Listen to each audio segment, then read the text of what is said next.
Aujourd'hui, le numérique pénètre l'intervention en santé mentale. Au-delà des technologies, il reste une évidence. Les systèmes évoluent, les situations numériques changent, mais l'intervention en santé mentale commence toujours par une rencontre. Stéphane, Oui. nouvel épisode ensemble. Oui. Nous sommes dans la mini-série L'émerveillement. Les épisodes précédents, ça a été toute une série d'épisodes qui se sont enchaînés. On s'est émerveillé avec Pierrick, on s'est posé des questions avec Hazard, on s'est interrogé avec Vincent. Moi, j'ai envie premièrement, que tu te présentes parce que tu arrives volontairement à la fin d'une série d'épisodes qui va pouvoir mettre en évidence tout l'ensemble de ton parcours et tes différentes casquettes. Parce que pour moi, tu incarnes toutes ces différentes casquettes. Donc déjà, Stéphane Bouchard, qui tu es? Bonjour. Bonjour. Alors, justement, j'ai plusieurs chapeaux, plusieurs casquettes. Oui, Donc, je suis professeur à l'Université du Québec en Outaouais. J'ai eu la chance d'être titulaire de la chaire de recherche du Canada Oui. en cyberpsychologie clinique pendant 21 ans. c'est là que Euh, j'ai eu la chance de te rencontrer. oui. Puis, à l'époque, j'étais psychologue, je faisais aussi de la thérapie. Ça Ok. va venir, ça va venir faire le lien avec les présentations d'avant parce Tout à que fait. cliniquement, quand j'ai commencé à l'université, ben, je voyais qu'il y avait un besoin, là, c'est simpliste, là, mais Gatineau, c'est une ville, il y a une rivière entre les deux, mais les gens Ouais. qui étaient agoraphobes, je travaillais avec les gens qui avaient des troubles anxieux, qui étaient agoraphobes, ils ne traversaient pas d'une partie de la ville à l'autre cause parce qu'il y du avait une pont? rivière avec un pont.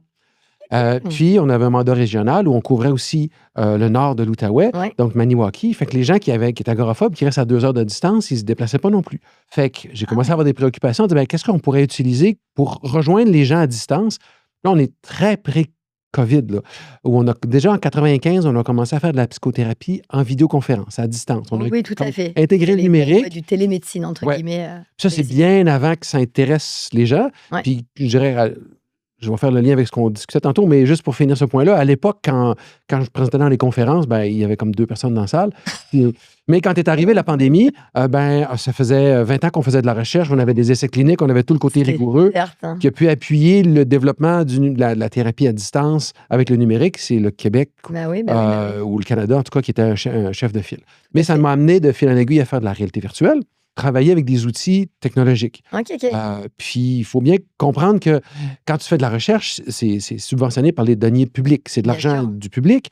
Mais une fois que tu as fini, tu as publié, si nous, on développe un outil de réalité virtuelle, ben, on fait quoi avec? On le laisse sur une tablette ou on peut faire ce qu'on appelle la valorisation de la recherche, c'est-à-dire que là, on le transmet pour que ça devienne commercialement Tout à disponible. fait. Tout à fait. Et puis, dans les soucis que j'avais, les questions, c'est est-ce que je le vends à quelqu'un d'autre ou je le garde avec moi pour continuer à travailler là-dessus? Fait qu'avec l'université, on a développé une compagnie qui Ok. s'appelle Invirtuo, Tout à fait. ou Clinique et Développement Invirtuo pour le nom long. Dans lequel Mais- tu en parles très bien d'ailleurs sur l'autre balado sur l'IDI mental. Ou pour ceux que ça intéresse. Tout à fait. Puis, j'ai décidé de rester président aussi de la compagnie. Fait que là, ça me donne déjà, j'avais le clinicien, le chercheur et le président de Directeur compagnie parce entrepreneur. qu'on a fait la dissémination des outils, ce qu'on développe à l'université. Bien sûr. Quand c'est prêt, on les transfère de Stéphane Bouchard, prof, à Oui. Stéphane Bouchard, président de Invirtuo. Il y a un paquet de trucs légaux qu'il faut bien s'assurer là, de ne pas confondre Bien sûr, l'usage les deux- des ressources publiques les deux et privées, mais quand même, pour que ça se rende jusqu'aux gens et que ça soit disponible. Mettons, on a la Impact chaîne de social, montage là, du toujours. début à la fin, on Ouais. invente, on crée des logiciels, on les rend disponibles, puis une fois qu'ils sont disponibles, on les vend et le but de la compagnie, c'est de faire cette roue-là. Donc, on cherche moins le profit que de rendre ça disponible de partout dans le monde. Tout à fait. Puis s'il y a des profits, ils reviennent en partie ça revient avec l'université, mais aussi à réinvestir dans le développement de la recherche.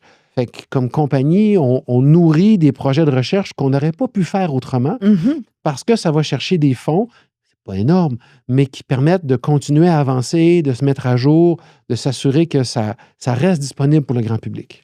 Puis c'est très important ce que tu viens de dire parce que tu vois, l'épisode précédent avec Vincent Monpetit, qui est une personne concernée, il avait vraiment cette préoccupation de savoir, en santé mentale numérique, on a toujours l'impression que c'est des entreprises qui font du bénéfice, qui sont dans des, on va dire, dans des enjeux de commercialisation, mais finalement, parce que l'objectif aujourd'hui, c'est vraiment de démystifier la partie économique, de la santé mentale numérique, et on s'aperçoit qu'une forme de commercialisation, c'est une forme de pérennisation. Dans ton cas, ça a été vraiment l'objectif. Exactement. Puis ça, c'est important parce que ça permet encore aujourd'hui, des gens au Québec, partout au Canada, Oui, en Norvège ou ailleurs, tout à fait. d'avoir accès au développement et aux outils qu'on a utilisés, qu'on a développés, puis de nourrir même pour que ça puisse grandir, puis que Mhm. d'autres personnes puissent s'en servir. Fait qu'on a vraiment une pérennisation où des trucs qui auraient été mis de côté parce que les mises à jour, il fallait les C'était financer, compliqué. ça serait mort sur une tablette. Oui. Si ce n'est pas au début, ce serait quelques années après.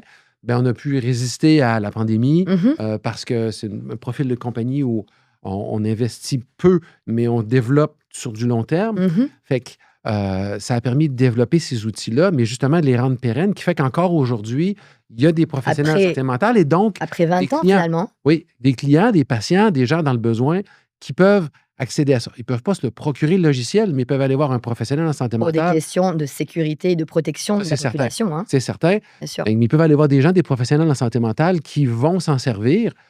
Puis on est peut-être une poignée de compagnies comme ça dans le monde. C'est définitif, Puis ouais. des petits joueurs, parce que tu sais, la santé mentale, c'est un domaine assez spécifique, Mhm. puis la réalité virtuelle encore plus petit.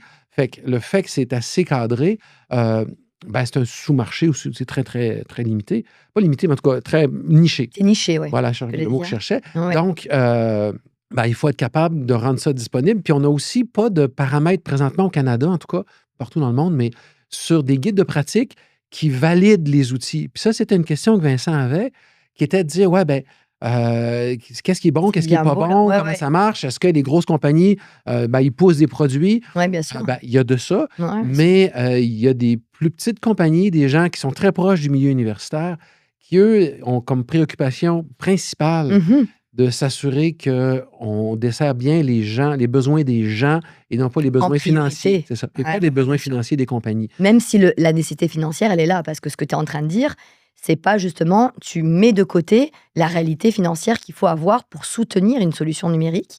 Là, tu es en train de dire que justement, on peut être capable de donner des priorités sur le fait de servir les besoins, comme les aspects que Vincent notamment a nommé mon petit a nommé dans l'épisode précédent, mais toujours en ayant quand même cette rationalisation économique. Si on veut pouvoir le garder à la portée des différentes personnes, il faut quand même bien réfléchir au modèle d'affaires qui va être derrière, parce que ça coûte de l'argent de faire la santé mentale numérique. C'est ça. C'est indéniable, Et ça c'est malheureux pour la personne de l'extérieur qui regarde les coûts et qui se dit, mon Dieu, bien sûr. pourquoi c'est pas gratuit? Pourquoi ça coûte ça? Mais c'est fou. Il y a la recherche et le développement pour les créer, mais après ça, il faut se mettre à jour, il faut respecter les règles de Santé Canada, les règles européennes, les règles américaines. Tout à fait. Faut avoir un produit qui est visuellement ou qui est agréable à l'utilisation, donc Mhm. l'interface. Puis en même temps, ben, il faut que ça réponde toujours à un besoin clinique. Et ça, ben, c'est toujours associé à des coûts. Puis après ça, il faut aller dans des salons, il faut voir des professionnels, pas les salons comme ici, mais dans des shows, où il faut être capable d'avoir des kiosques pour faire la promotion. Et tout ça, ben, ça amène des coûts qui sont inhérents quand les gens achètent un produit ou s'abonnent à une app ou à un autre Bien outil sûr. numérique, ben, il y a beaucoup de ça derrière ça. C'est pas Mhm. nécessairement que des gens qui mettent de l'argent dans leur poche, mais il y a beaucoup, beaucoup de frais qu'on ne voit pas quand on n'est pas Ouais, dans les ce frais milieu-là. invisibles, hein. Oui, Ouais, qui, bien moi, comme sûr. chercheur, j'avais aucune idée Ouais, oui. qu'est-ce qu'il y en est. Mais comme entrepreneur, je suis super sensible à ça parce que comment on peut le minimiser, comment on peut faire ces choses-là. Comment optimiser entre guillemets les coûts pour que tout le temps ça reste dans l'impact Ouais. social. Puis ce que tu viens de dire, c'est très important pour les personnes qui nous voient et qui nous écoutent, parce qu'on n'a pas toujours conscience de la machine financière.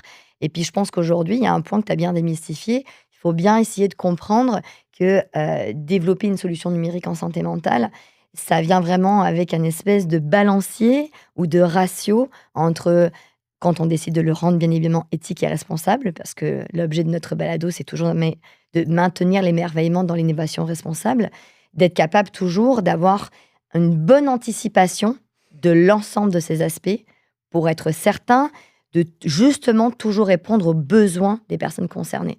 Puis en plus, il y a cette notion-là d'émerveillement parce que les gens en recherche, on est des passionnés. C'est vrai. Puis on a une On idée, l'a vu avec waouh! Pierrick, hein. Ben, et là, qu'est-ce qu'on veut faire? Comment on peut faire ça? Là, arrive après ça, ben, OK, on met ça en éthique, puis on le cadre bien comme il faut. Mais après ça, il faut atteindre les besoins de la clientèle. Ouais, Mais, c'est vrai. et tout ça, ben, on le fait parce qu'on est passionné. Et c'est cet élément-là qu'il faut tout recadrer, je vous Mhm. dirais, pour être capable après ça d'arriver sur le terrain avec un produit ou des produits, peu Tout à importe le fait. profil de produit, qui est accessible pour les gens, puis qui est contemporain, parce que ça m'amène à parler un peu de la vitesse des choses. Beh, c'est une question que j'avais par rapport à ça. Comment tu gères le fait d'avoir ce balancier entre toujours rester dans le fait de nous, en fait, dans le milieu de intervention, on parle d'adresser le besoin, donc de pouvoir le nommer, de pouvoir y répondre.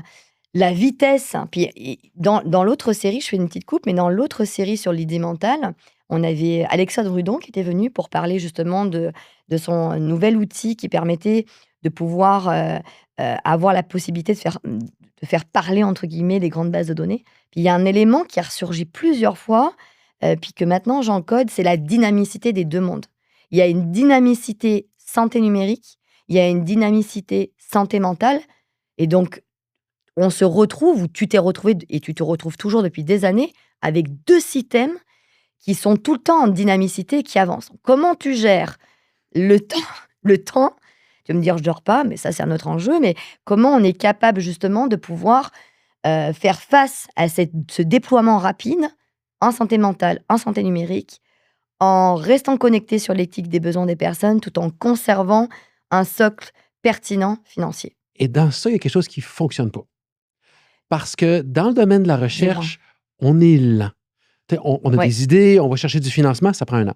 on est Puis inertique. quand on Ouais, c'est l'a, sûr. c'est génial. Mais si on ne l'a pas, fait que déjà, ça, c'est long. Puis après ça, ben, on va soumettre à l'éthique, Ouais, c'est vrai. on va développer les produits. Fait que c'est une courbe qui est lente. C'est Mhm. correct parce que ça a toujours fonctionné à Mhm. cette vitesse-là. Mais c'est important parce que je prends l'exemple de la réalité virtuelle. Oui, À l'époque, quand moi j'ai commencé, ben, ça ressemblait, c'était vu comme de la science-fiction. Le titre de mes conférences, il y avait toujours la science-fiction, la réalité rattrape la fiction ou des trucs comme ça. mais c'est Maintenant, vrai, c'est on se dépassé, souvient. mais On se souvient, on euh, se souvient. il y avait cette idée-là, mais puisque le matériel coûtait cher, il y avait peu Ouais, d'intérêt, ouais, ouais. il n'y avait pas beaucoup de financement. Moi, j'avais la chair, comme je mentionnais. Ben, on était capable de développer des choses puis d'être un peu en avant de la vague. Ok. Fait qu'on avait le temps de réfléchir puis de développer des outils vraiment basés sur des besoins cliniques. On observe que les gens ont tel besoin, on le crée, on le peaufine, on l'ajuste, Ouais, on a ouais, le temps de ouais. gérer nos trucs. Quand tu arrives sur le côté commercial, c'est Ouais, pas la réalité. ouais. Parce que la réalité, c'est vitesse grand V, Vitesse grand V. et ultra rapide.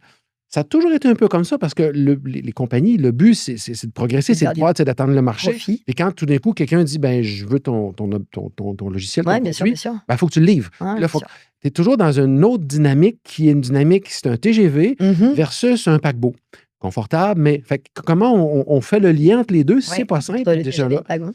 Ouais, Là, on le voit maintenant, ça a changé, puis j'anticipe un peu ta question, mais ouais, c'est parce que là, on voit, par exemple, avec l'intelligence artificielle, tout à fait. Je m'en où allais vers là. là, ça va plus vite que la recherche. Oui, Puis moi, je suis pas habitué parce que moi, je suis habitué à avoir une idée, y penser, avoir un devis scientifique, puis valider ça, pour ça le présenter aux gens. tout à fait. Alors que là, maintenant, on voit des compagnies qui mettent des trucs sur le marché sans nécessairement se poser les questions qu'on se serait posées comme chercheuse, comme chercheur, comme éthicienne, comme Ouais, une éthicien. réflexion. Ouais. Fait qu'on n'a pas cette logique-là. Puis après ça, ben, il faut développer des recherches.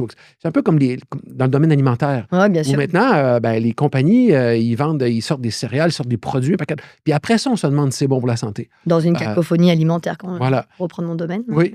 Alors, on a déjà cet enjeu-là. Puis juste avant d'aborder l'IA, l'aborder adéquatement, il y Oui. a aussi le fait qu'il y a quelque chose qui a changé dans la mentalité juridique de plusieurs outils numériques, en tout cas. C'est Qu'est-ce que de, tu veux on dire par teste, mentalité juridique pour que ben, les personnes qui nous ouais, voient et nous écoutent c'est là comprennent bien? j'allais, c'est nous, comme chercheuses, comme chercheurs, quand on développe un outil, on se Ouais. pose la question de la clinicienne, du clinicien tout le temps, en Oui. premier. Qu'est-ce qui va arriver? C'est-tu grave? On va faire ça, on Les propose ça risques. comme ça. Ouais. Les risques, ça fait partie de notre ADN. Mhm.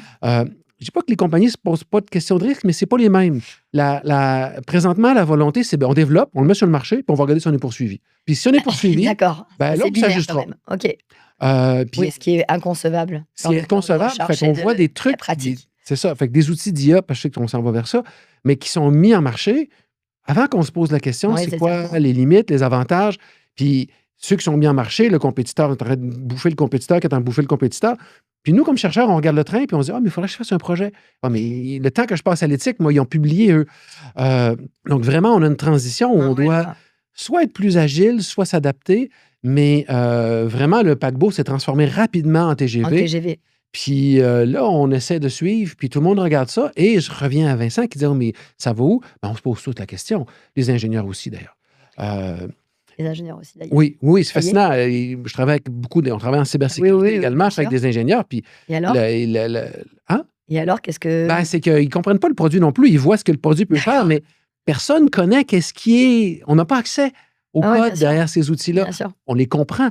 Puis ça m'amène peut-être, je vais anticiper ta question, Vas-y, parce que ça me brûle vas-y, les lèvres, mais oui, quand on je te parle laisse d'intelligence artificielle, il faut minimalement départager 2 choses. J'aurais dit 3. Je dirais 3 maintenant depuis quelques mois.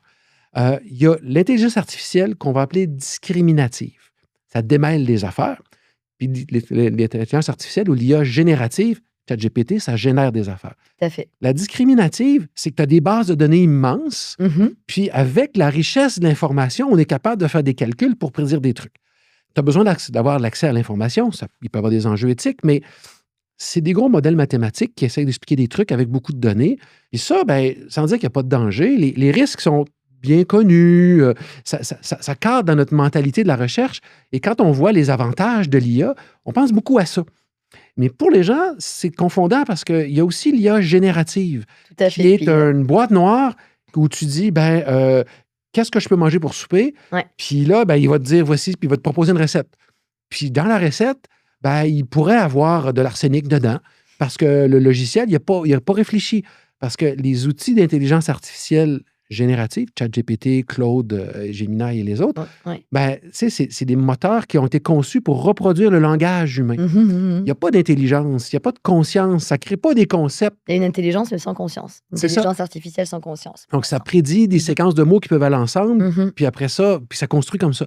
Alors, c'est pas vraiment la même chose. Et là, on a des outils maintenant qui se développent. Et ça, le TGV, on ne l'a pas vu venir. C'est la troisième forme d'intelligence Et artificielle. non, la troisième, c'est l'intelligence agentique. Où que là, ce qu'on a, c'est que l'IA commence à prendre... On donne des outils, on donne des permissions à l'IA de faire des choses.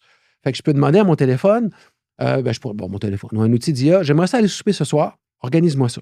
Puis il va regarder mon horaire, il va regarder... Fait que le système a accès à mon agenda. Intégrer toutes les données. Oui, il va aller sur ce que j'aime, puis après ça, mes données personnelles, mais après ça, il va aller sur l'Internet, puis il va trouver des restaurants, puis il va faire la réservation. Ouais. Puis, allez, là, je t'arrête de donner beaucoup de contrôle à une machine qui ne réfléchit pas nécessairement et qui a besoin d'informations sur moi. Puis, si vous êtes professionnel en santé mentale, ben, si dans votre téléphone, vous discutez avec votre secrétaire qui a accès au dossier des patients, ben, l'IA agentique, elle a aussi accès à tout à ce qui est l'échange qu'on va avoir à l'échange. confidentiel Et avec donc, la personne. peut-être, si vous avez vos numéros, bien sûr. parce qu'on donne nos numéros, parce que si je veux qu'ils payent sur ma carte de crédit, il faut qu'il y ait des... Alors, et ça, C'est assez effrayant, ça c'est commence sûr. depuis quelques mois. Mhm. Puis ça aussi, c'est un autre TGV qui est Mhm. parti, sur lequel il y a plein de beaux potentiels, mais énormément d'inconnus. Fait que, tu sais, quand on parle des avantages de Ouais, bien l'IA, sûr. il y a vraiment toute une panoplie, puis il y a des sous-catégories là-dedans. Mais tout ce qui est l'apprentissage profond, les outils qui Mhm. développent, qui analysent les bases de données, ben ça, on l'intègre assez bien un peu partout quand on développe des outils. Les trucs de générative, ben là, on a des chatbots, des personnages qui peuvent... Avec déjà des garde-fous qu'on est en C'est train ça. d'essayer de placer. Et ça, il y a des enjeux, les mêmes que la Oui. première forme, tout ce qui est la confidentialité, mais encore Mais en plus. plus poussé. Puis maintenant, l'agentique, ben, qu'est-ce que va prendre comme décision l'outil? On ne le sait pas trop. Fait qu'on est à ça. Puis comme chercheuse et chercheur, on regarde ça et on dit « Waouh, il y a des belles choses qu'on peut faire. » Tout à fait. Mais quand Vincent se préoccupe, ben, on se préoccupe aussi parce qu'on a la même question de vers où on va. Oui, tout à fait. Mais il faut Vincent garder... et hasard sur l'épisode sur l'éthique responsable à chaque fois. Il faut pas d'aller en arrière pour dire où est-ce qu'on s'en va avec ces formes d'intelligence artificielle qui partent. Et pour Donc, garder l'humain dans l'équation. Ouais. Parce que le but, enfin, pour les cliniciennes, cliniciens, les chercheuses, chercheurs, c'est l'être humain. C'est les besoins des gens qui ont des besoins, qui ont des problèmes de santé mentale. On s'adresse à ces besoins-là qui sont Tout à fait. cliniques. Puis il faut bien s'assurer qu'on ne perd pas ça de vue. Puis je dirais, on est des millions au Canada, pas juste au Canada, mais, pas au Canada, mais dans le monde, qui font de la recherche avec ces besoins-là en priorité, qui est comment on peut développer des outils numériques auxquels on peut répondre à des besoins humains pour les humains et avec les humains. qui servent l'intérêt humain, C'est ça. en fait. C'est assez déroutant. Hein. Je me mets à la place des personnes qui sont en train de nous écouter, qui ne pensaient pas qu'il y avait 3 formes d'intelligence artificielle qui étaient en train de se faire. Je pense qu'il y en a certains que ça doit faire palpiter leur cœur, d'autres qui trouvent ça fascinant, puis c'est vraiment à l'image de ce qu'on a voulu retracer dans le réflexe humain. Puis je me dis aussi que dans tes propos, c'est important toujours de bien garder en tête que ce que tu as fait comme évolution entre psychologue, chercheur et, si tu me permets, entrepreneur scientifique, ça a été, en quelque sorte, de financer l'émerveillement qu'on avait entendu chez Pierrick, par exemple, sur un autre enjeu qui est clairement l'informatique affective. Hein. Ça, c'est encore une bibite aussi passionnante que déroutante. Mais ce que je t'entends dire beaucoup, puis j'aimerais juste qu'on peut-être on prenne 2 minutes pour finir cet aspect-là, c'est toi, tu as vécu quand même la révolution de la réalité virtuelle, avec la stigmatisation ou avec la fascination. On avait quand même une société qui était assez binaire. Puis je me souviens que moi, je t'ai rencontré pas longtemps après et j'avais le même type de remarques qu'on me faisait. Puis toi, entre la réalité virtuelle, qui est une famille de la santé numérique, et aujourd'hui, l'intelligence artificielle, quelle que soit sa forme, tu dirais qu'on vivrait potentiellement les mêmes choses que tu as vécues, ou tu me dirais: «Non, en fait, on est encore ailleurs pour l'intelligence artificielle. Voici mes préoccupations», parce que tu les as quand même bien effleurées, puis voici par contre le potentiel que ça pourrait amener dans la société. J'aimerais t'entendre sur rétrospective, Ouais. prospective, tu vois l'idée? Je pense que le rétrospectif, c'est que c'est la même histoire, mais plus rapidement. Et au Le coup début, du TGV, hein, ouais, le coup du tu sais, on se posait des questions, on avait le temps de réfléchir, on avait le temps de en réalité publier, on avait le virtuelle, temps hein. de se rencontrer comme chercheurs à Mmh. l'international, puis de planifier des trucs, puis de collaborer. Alors que maintenant, ben, il y a beaucoup de gens, beaucoup de startups, beaucoup de compagnies qui Tout à fait. développent des trucs, puis un peu qui développent avant d'avoir les Les besoins bien centrés, bien les centralisés de l'humain. validations, bien sûr, ouais, bien sûr. Alors, mais c'est un peu la même chose. Puis, tu sais, faut aussi comprendre que les professionnels de la santé mentale ont ou ils sont allés dans ce domaine-là parce que c'est l'humain qui les intéresse. Fait qu'on n'est pas Bien très sûr. techno en général. C'est pas de la nature, C'est clair. parce que c'est un choix de carrière, sinon on s'en aurait été en informatique. J'exagère un peu, mais Ouais, ouais, ouais, bien mais sûr. il y a quand même ce côté-là où, ben, moi, quand j'ai Des clins d'œil à commencé, Alexandre Hudon qui a fait l'inverse par contre. Ouais, ouais. mais tu sais, comme tu dis, quand j'ai commencé, ben, c'était vu, ben, OK, Ouais, est-ce que ouais, l'humain va remplacer la machine? Est-ce qu'on crée une on alliance entendait ça, thérapeutique? hein. Beaucoup, beaucoup. Là, ça commence à disparaître, mais il y a quand même ben, on veut des outils qui sont simples, qui sont pratiques, puis comment on va, comme professionnel en santé mentale, Tout à être fait. capable de les intégrer sans que ça nuise à la relation que les gens ont en tête-à-tête ou en face-à-face ou ne serait-ce qu'en ligne. Par contre, le La potentiel, divergence, ouais, ouais, par contre, pour le futur, le ouais. potentiel, c'est que l'IA, ben, ça peut aller dans tous les sens.